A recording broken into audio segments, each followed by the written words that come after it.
In this week's first readings, St. Paul takes his contemporaries to task for failing to behave like followers of Jesus in their daily lives, while also failing to engage with the most profound and most hopeful beliefs of our Catholic faith. On Monday, he criticizes people of the local church for their disrespect for one another and for the Eucharist itself. When they gather, some bring their own food and drink and consume it, drinking till drunk, while others go without food and without any drink.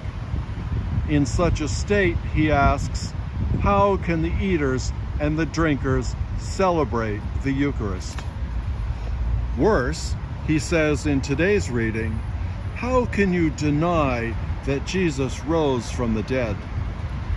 Do you not realize, he says, that if Jesus did not rise, then none of you, none of us, none of our deceased family or friends will also rise. If we miss this point, we have missed the most important part of the whole deal. Today, as in St. Paul's day, there are those who consume without regard to the many in our world who starve. The Wall Street Journal of September 7 reports on families who are spending $10,000 for professional decorators to design and furnish their children's dorm rooms. A headline from the same paper on the same day reports, Americans snap up Teslas, Bentleys, Lamborghinis as the luxury auto market booms.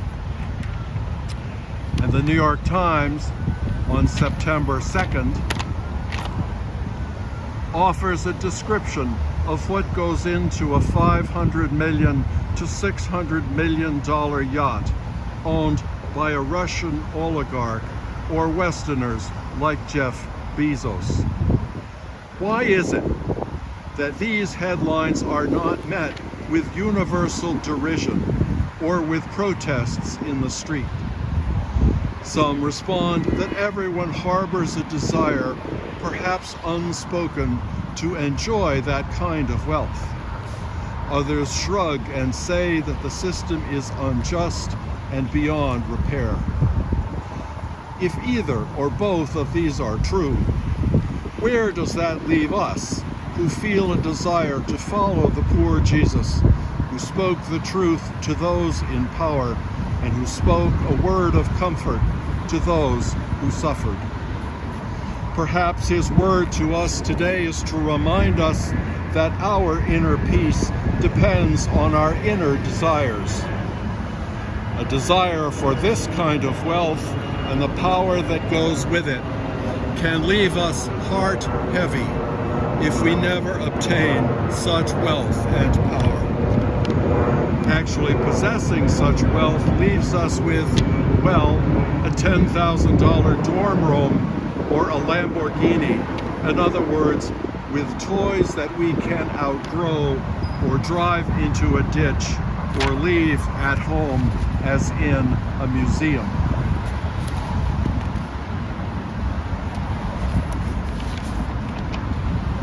The death of Queen Elizabeth has provoked the usual criticisms of her as leading a lazy life in the lap of luxury, no alliteration intended, as though a life of ease somehow mitigates or diminishes its burdens.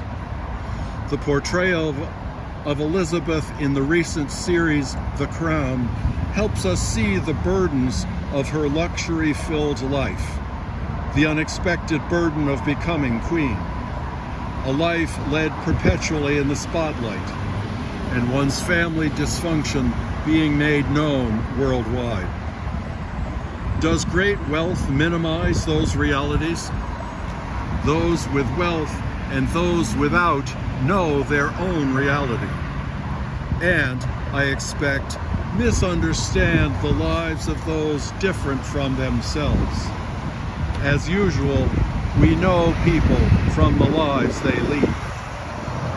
The late Queen had a clear sense of God as her foundation and a source of her vocation as Queen. Hence, her steadfastness in fulfilling this role and her willingness to use the luxuries around her as part of the game she had to play, one that affected many people much for the better. So perhaps we can see in her what St. Paul has in mind and be inspired to follow Jesus more closely with St. Paul as our guide.